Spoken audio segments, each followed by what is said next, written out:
En este jueves de la octava de Pascua, la Iglesia nos invita a dar un paso más en la comprensión del misterio de la resurrección de Jesús y nos propone reflexionar en el texto de Lucas 24, 35 al 48.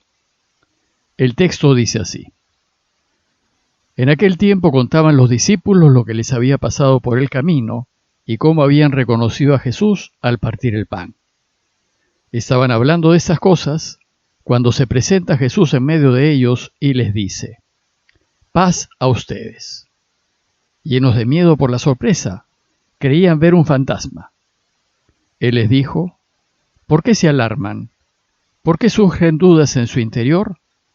Miren mis manos y mis pies, soy yo en persona. Tóquenme y dense cuenta de que un fantasma no tiene carne y huesos como ven que yo tengo». Dicho esto, les mostró las manos y los pies. Y como no acababan de creer por la alegría y seguían atónitos, les dijo: «¿Tienen ahí algo de comer?». Ellos le ofrecieron un trozo de pez asado. Él lo tomó y comió delante de ellos. Y les dijo: «Esto es lo que les decía mientras estaba con ustedes, que todo lo escrito en la ley de Moisés y en los profetas y salmos acerca de mí tenía que cumplirse». Entonces les abrió el entendimiento para comprender las Escrituras. Y añadió: «Así estaba escrito, el Mesías padecerá, resucitará de entre los muertos al tercer día, y en su nombre se predicará la conversión y el perdón de los pecados a todos los pueblos, comenzando por Jerusalén. Ustedes son testigos de esto». Es importante tener en cuenta que nadie ha sido testigo directo de la resurrección del Señor.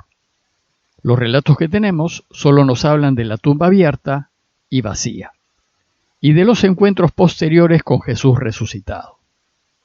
A estos encuentros posteriores se les conoce como las apariciones del Señor. Dos notas previas. Primero, me parece oportuno precisar algo del misterio de la resurrección. La resurrección es una afirmación cristiana que escapa a toda lógica humana. Para el no creyente es imposible y la rechaza de plano. En cambio, los cristianos afirmamos que es un hecho, aunque es un hecho que no se puede comprobar históricamente. Pues si se pudiese comprobar, nadie podría dudar de ella. Los cristianos afirmamos que es un hecho, pero solo perceptible con los ojos de la fe. Sin embargo, es posible apelar a la lógica para arriesgarnos a creer en la resurrección. Pues algo inexplicable tuvo que haber sucedido a esa pequeña comunidad que diese razón del incomprensible cambio de 180 grados que experimentó. Primero, ellos estaban profundamente tristes, desolados y llorando. Y 3 días después, muestran una alegría y un gozo incontenibles. Segundo, estaban encerrados y muertos de miedo de que les pasase lo mismo. Y solo 3 días después, salen al mundo valientes y sin miedo. Y se arriesgan a contarle al mundo que es verdad que Jesús vive. Tercero, ellos estaban confundidos y no entendían nada de lo que había pasado. Y solo 3 días después, todo se hizo claro, todo encajó, todo tuvo sentido. Y por último, con la muerte de Jesús, la comunidad se empezó a disolver. Vimos ayer cómo 2 de ellos de Emaús decidieron volver a su pueblo. Pero, de repente se volvieron a reunir para dar origen a la iglesia.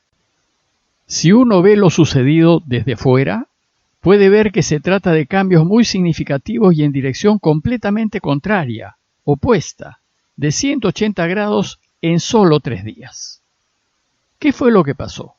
¿Qué puede explicar esta mudanza tan drástica, repentina y radical en tan poco tiempo?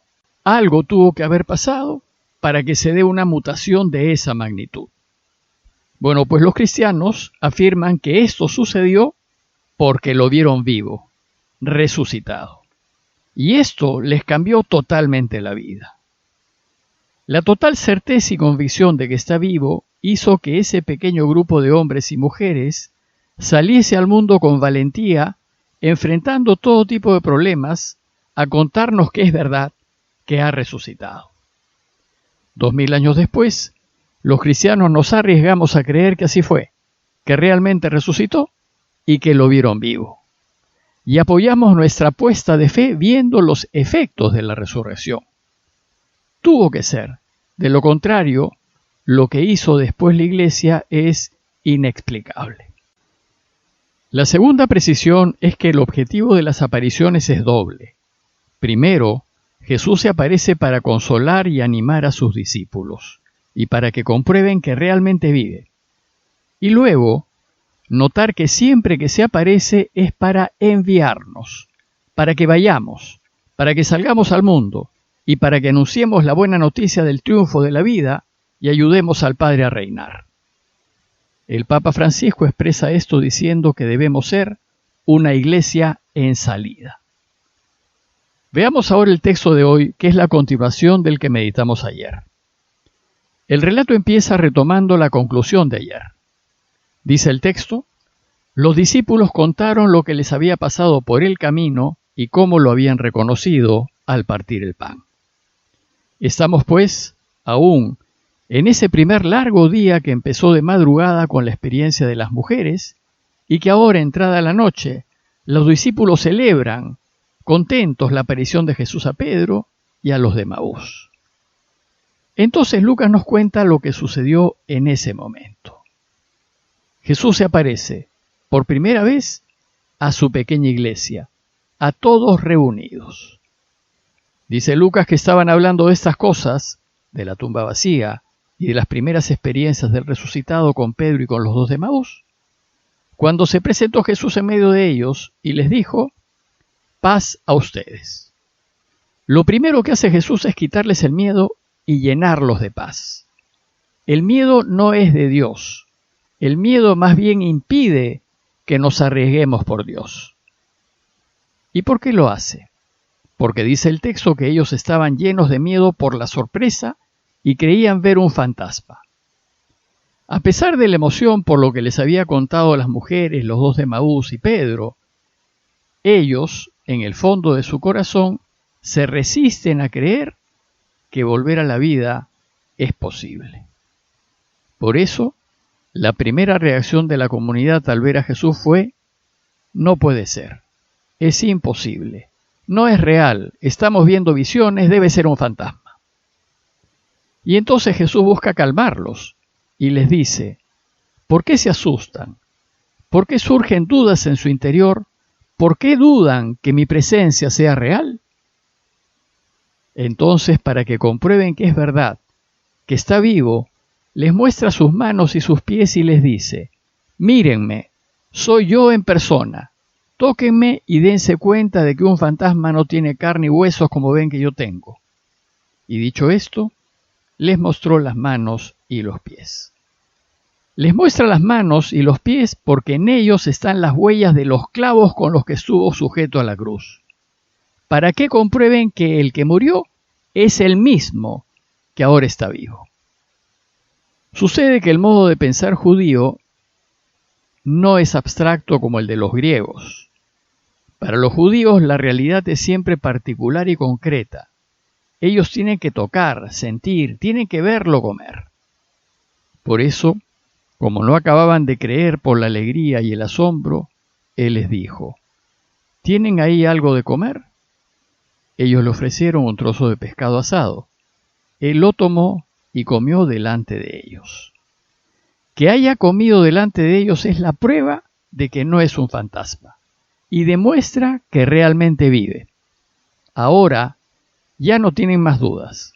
Ahora ya pueden explotar en real alegría, una alegría que nadie les quitará.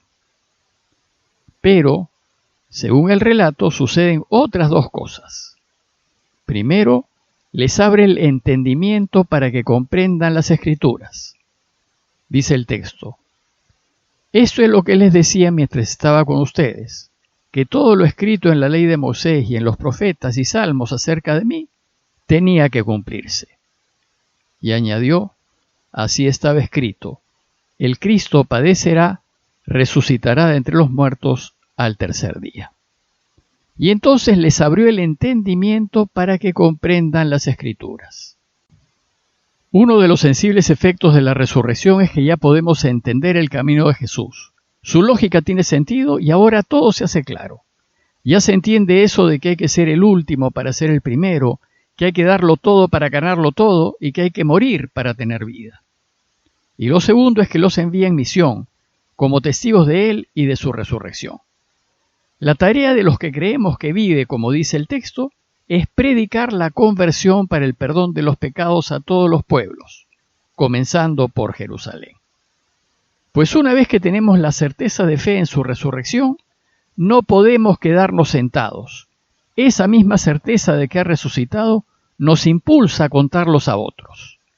Hay que decirle al mundo que vive, que ha vencido a la muerte y que la vida es más fuerte que la muerte. Y que si queremos también vencerla, debemos caminar el camino que Él nos enseñó, dispuestos a dar la vida en el intento, sabiendo que si lo hacemos, resucitaremos.